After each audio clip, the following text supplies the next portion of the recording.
Hello everyone. Are you ready to change the way you think about Star Trek II, The Wrath of Khan? So, I am working on a big video about The Wrath of Khan. Obviously, you can't have a channel like mine without hitting that film. But I just want to point out to you something I've been really thinking on for years now, right? That space battle in The Wrath of Khan, which is, let's face facts, it's the gold standard of science fiction space battles, isn't it? I personally haven't really enjoyed a ship-to-ship fight in science fiction like I've enjoyed that one over the years, and there's a very curious reason why it's so good. Come with me on this journey. Okay, so the big secret about that battle is that it's not actually a space battle. No, you can think, what? British Sci-Fi, what are you talking about? Come on, it's clearly set in space, and yes, of course it is a space battle. But there's a lot more going on there with that, and I'm going to demonstrate it. I'm going to put the usual pictures up, but let's crack on with this. So it's actually an old-fashioned, like any other pirate ship, golden age of sail sea battle, and here's why. I'm going to demonstrate to you why in these pictures. Okay, so firstly, let's look at what we've got here. Let's look at the balance of forces. We've got, on one side, we've got Kirk and the Enterprise, which can be seen as a naval frigate in the age of sail. It's got a new crew on it, and it's got a crew of, shall we say, if we was looking at it, let's strip away with Sci-Fi, that we could look at that and they could be seen as pressed men with a hardcore cadre of experienced sailors and officers amongst them. Whereas Khan's ship is a ship that has been illegally seized whilst going about its usual duties, pirated, isn't it? It's a pirate ship. That ship is a former naval vessel that has been taken over by a man for nefarious and piratical needs. He wants to board other vessels with a view to plunder. Look at their uniforms. They're made to, they're scruffy and all over the gaff, and made out of bits and pieces what they had on the Botany Bay. They're pirate uniforms. They're pirate outfits. Khan is a pirate captain. He's a mad pirate captain like you would have got in all of those films, particularly in the Hornblower film. You had from 1951, I think the Hornblower film come out in, with Virginia Mayo and Gregory Peck. So there's that. Moving on. So the Enterprise and the Reliant, okay, so I look at them like this. So they're two old ancient naval frigates, and they're approaching each other. And one frigate is flying no flag. The other frigate is damned irregular, isn't it, Mr. Bush? Yes, Captain Hornblower, it's damned irregular. What is it? He says to the midshipman when he gets the telescope out, and he goes, oh, it's Reliant, sir. 3 days out of, Jamaica or somewhere like that. They approach each other, and they approach like old sailing ships. They cross each other's, side to side. Like ancient naval ships would fire, like broadside firing. That doesn't really happen in sci-fi. You see it a little bit in Star Wars, but it don't really happen in other science fiction films. So what's the reason for that? I perceive that the Enterprise is meant to be the faster frigate with, shall we say, 12-pounder cannons on it, whereas Reliant is the bigger, more powerful frigate with, say, I don't know, 18-pounder cannons on it, and that is seen. I'll explain next. Okay, so the two ships are converging on each other, and they broadside fire into each other, or Reliant does at least. It broadside fires into Kirk's Enterprise, and it strikes the engineering section. Okay, right, fair enough, science fiction. But when you see that, the scene of all those trainee cadet engineers getting burnt, and all of the hull caving in, and young Preston there's dragging his comrade out, and Scotty's so proud of him, and he's telling him to stay at their post. That scene of all that carnage striking the side of the ship, imagine that in an old sailing ship. Imagine you're watching Master and Commander. the whole side of the ship will be being blasted in, and all splinters and stuff will be coming off, mauling the crew up. That's what Nicholas Mayer is driving at. He's making it a real scene for that. He's definitely an Age of Sail scene. Moving on, my next point. So Kirk really famously gets out of this, right? He uses his wit and his guile, and it's really demonstrated. Yeah, it is a classic Hornblower-esque kind of move he does. What he does is he imagine them talking over speaking trumpets to each other, and Kirk's got to go and surrender because his mad pirate's out for revenge. Captain Hornblower's right, I've got to go and surrender. What he effectively does is he dismasts Reliant. If it was an old frigate, it would have been dismasted, and Enterprise, being the quicker, more nimble vessel, sails off and goes and hides amongst all the islets and inlets or whatever Caribbean coastal area there the battle is taking place. That's what happens. Again, another metaphor. Next point. So obviously the plot of it's not the film isn't completely a pirate film. It's not. There's a lot going on in that film. It's got a lot of hidden depths to it. The acting performances out of all of them in that film are great, and when you really watch it, it really does boil down between Kirk and Khan. Everyone else are just secondary players. I mean, I know Spock has that big massive scene at the end where he dies and he saves the ship, and it's that whole stoicism kind of message from the film. But really, the film is about Kirk and Khan, and they never meet face to face in the film. I mean, everyone says that. I'm not going to make a film about the Wrath of Khan and not point that fact out. Neither of them meet each other. So there are other things that are happening, right? But the next point I'm going to make about it, so battle resumes. Okay, so now we move on with the epic space battle, or the best space battle in science fiction history. If I'm wrong, put it in the comments, right? So moving on. So Kirk has managed to get his old frigate into shape a little bit and ready for action. Okay, we get this big old scene of the Enterprise going to battle stations. That is a scene of, if it was a naval old film, they'll be clearing for action. They'll be knocking down bulkheads and all that kind of stuff, getting everything ready for the fight. And he's behind, shall we say, he's behind an island, and Khan's ship is anchored at the other end of the island. They're slightly moving around each other to come into contact, right? Kirk, I mean, so there's that scene as well when they're doing the torpedoes. They're opening up these holes in the floor for the torpedoes to be launched, right? That to me is guns being run out. Okay, prepare for battle. Next point. So Kirk is sailing the Enterprise into the Mutara Nebula. If that was a Hornblower film, Jack Aubrey film, you know, it could be Ramage, could be Kydd, could be any of those real Age of Sail heroes. They would be the Mutara Nebula. It would be a storm they're sailing into, and the reason they are sailing into that storm is purely simple. It's because it's going to even the odds, right? It evens the odds in the movie because neither ship can see each other. Reliant has no shields, and Enterprise can divert whatever little energy it's got into its weapons rather than shielding itself. It evens the odds. In the Age of Sail movie, which they are making in the background,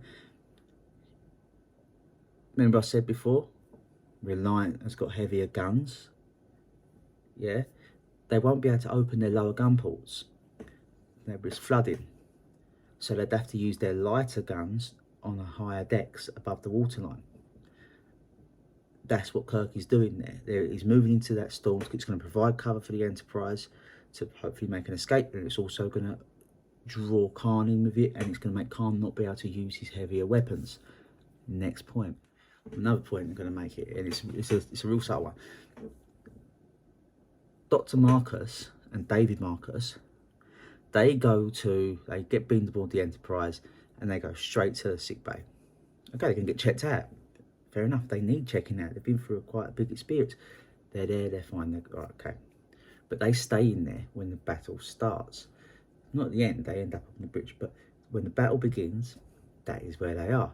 It's a funny little scene. The director just cuts to it really quickly, and Dr. McCoy is sitting there filling out some paperwork while there's some injured crewmen laying on these bio beds, and Dr. Marcus and David Marcus are both there.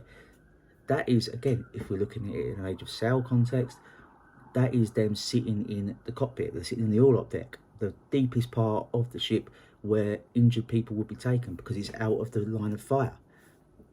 You know, when the cannonballs start exchanging, they're all above the waterline. If you're down there, you're safer-ish. Unless the ship catches fire.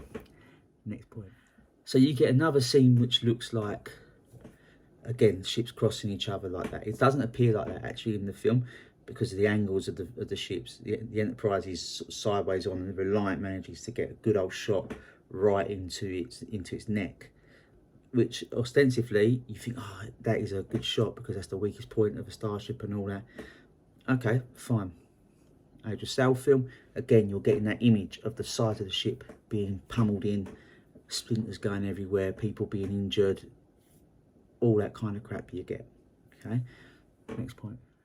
So the Enterprise doesn't actually fire that many shots. It fires a couple of shots off initially in the first round of the battle, enough to see off Khan. It damages the warp core and the photon controls, so that's one shot. I'm not going to count shot for shot, right? It's pointless. But during this nebula fight, Khan fires off a few volleys more. Okay, he does the damage to the Enterprise. When the damage is being done, in particular to Reliant, you get lots of set dressing and lots of debris coming down from above, and it's predominantly like wires and cabling and all that kind of stuff. Again, if this is an Age of Sail film, there'll be rigging and ropes and hammock netting and shrouds and all that kind of stuff all collapsing onto them.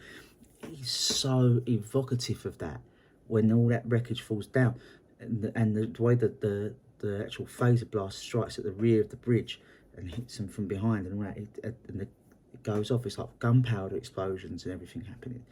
Very evocative of that. My next point is in the final shots of the battle,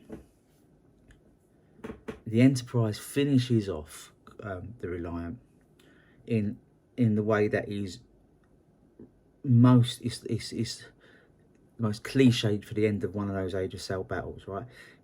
The Enterprise it tops Reliant with a raking shot. It gets behind the Reliant and it blasts fuck out of it from behind, which is what would an Age of Sail battle, that's what they would attempt to do. They'd attempt to keep the wind cage, they'd do this, that and the other, but ultimately they want to get either all their guns in front or all their guns behind, preferably behind where there's all that lovely glass and panelling and all that. You sail behind, you've got like a 120 gun ship of the line shooting half a ton of metal in one volley. As you go past, you just blow fuck out the back of the ship, and all of those cannonballs, all that grape shot, everything you got, load it out like Pirates of the Caribbean, put all your knives and forks in there and stuff just for a laugh. You just blow fuck out the other ship, and all of that metal just goes flying through every deck of the ship, killing and maiming and wounding every single bit of meat that it encounters. And that is what the Enterprise does to Reliant. It blows fuck out of its torpedo tubes, destroys them, rendering it combat ineffective at this point alone without that. And then it blasts shit out of one of its port warp nacelle. It just rips it off. Phaser blast blasts it in half, and a couple of torpedoes remove it from Reliant. And it's that point we get to the next point I'm going to make. Enterprise is trying to retreat, and there's that famous scene where Spock is down in the engine room. Scott is not letting him into the intermix chamber, and then he does that sort of mental transfer into McCoy. All really high dramatic stuff. I mean, I advise you to watch it. Every time I watch it, I end up in tears. I make Spock going, no way. I hate it. It's a horrible ending. It's not for the faint-hearted. Spock dying, even well over 30 years later, watching that as an adult, watching it as a kid, it is a bad scene. But anyway, I'm digressing, right?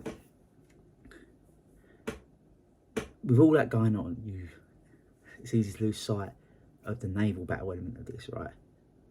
So Khan's going to set off the Genesis device, and the Enterprise has got to beat a hasty retreat. Otherwise, it's going to get caught in the Genesis wave and destroyed by it. There's no way of stopping it. It's going to happen. But looking at it again from that old school naval perspective, I think Khan, bearing in mind naval battles took place at like what they used to call pistol shot, which was probably about 30 yards or something ridiculous like that. I mean, 30 yards in modern money, I don't even know what that is. I don't even know what 30 foot looks like. I'm all metric, I am. You know, 30 foot, what's that, about 10 metres? I don't know. But yeah, so the ships would have been very close. And if Khan has got it like his ship's wrecked, he knows he's dead, and he wants to take revenge, he can do the only thing he can. He's going to do everything a mad pirate would do. He's going to go drag his ass down to the powder magazine, and he's going to torch the powder magazine. And if you do that, a ship will explode. If you look at accounts from the Battle of the Nile, the Royal Navy managed to blow up the French flagship, which was just a ridiculously powerful 4-deck battleship with like 150 guns on it or something like that, something ridiculous. And the British went in there and we managed to eat it. So we just pummeled at it all day and all night to the point that its powder magazine exploded. And the blast was, I mean, it happened in the Nile, and the blast was heard all the way out in Alexandria. It's like, it was a huge explosion. So that's what I think Khan, the director, is doing there. He's basically putting the jeopardy in that sense. It's like the Enterprise must get away. Khan is going to torch the powder magazine. So there's that. Let me see if I can think of any. Another point I've got is the uniforms on it. Those naval uniforms, they are very evocative of those Age of Sail uniforms, with that kind of double-breasted look they've got on them and everything. They do strike me as that. Yeah. At the very beginning of the film, by the way, there's a scene where you go into Kirk's apartment in San Francisco. It's the scene where he gets gifted his glasses, which will be important in later movies. But if you look around Kirk's apartment, it can be argued that Kirk is an explorer, and the Age of Sail was a time of exploration and discovery. Yeah, there is, but he's got a lot of militaria in there as well. He's got pistols, and he's got lots of models of old Age of Sail warships about and everything. And it's like, the director is laying it on there. That subtext is there, you know. There's also the music, and the music is, the Jerry Goldsmith's theme is very swashbuckling as it is. The original Star Trek music, that incidental music, that kind of fluty kind of bit going on there, whistly thing, I mean, I'd say that is very naval. Like, you could put that over an episode of Voyage to the Bottom of the Sea, you could put that on Treasure Island and it'll work. There's that, but there's the music to the film, I think, is very, very much like a swashbuckling naval kind of music. And Nicholas Meyer, he actually went back and watched every single episode of Star Trek, and he selected Khan as a villain because he felt he was the strongest villain. And he probably was, and again, I'll say it till I'm blue in the face, Star Trek is very addicted to Khan. But what Nicholas Meyer did is, he really took that kind of swashbuckling, heroic nature, what was going on with the original series, because William Shatner says that he wanted that he played him like a hornblower. Yeah, is that right? He said that. So there's a lot going on with Star Trek, and a lot of sailing, Age of Sail elements to it. I think it's probably why Star Trek fans love Master and Commander so much, because I mean, I can't remember if it was a YouTube channel, but they'd done a video and it was like, yes, this is very much a Star Trek fans film. And I would encourage all Star Trek fans to, one, read more, and two, read naval fiction more. Read the Hornblower series, read the Aubrey Maturin series, although I find the Aubrey Maturin series a bit hard work. Read Ramage, read Bolitho is a good one. Read the Alexander Kent, the Kydd books. The Kydd books are actually really good for a newish series. They're very, very good. Read those. And obviously I have to have them on audio book because I'll say it to you one time, I'm chronically fucking dyslexic. That's the reason these videos are all over the place, kind of stuff. But yeah, but honestly, that is my opinion on that space battle. I think it is the best space battle in science fiction history, and I know that's saying something with Star Wars, and so many films have had so much better special effects and all that kind of stuff, and so much more money spent on it, especially. But I just really enjoy the pacing of that. I enjoy how personal it is as well. I like the way nothing is given away cheaply in that, and nothing is done cheaply in that. It's an hard one to explain, but I love that style of space warfare. And again, I'm struggling to think of a time where in film before that there was a space battle which was just so personal between two characters, and yet so all-encompassing and so important as that. So yeah, I love Wrath of Khan, I love William Shatner, and I love Leonard Nimoy. And yeah, great film. Watch it. Like, you need to fucking watch that. You've already seen it. I'll see you all soon, yeah?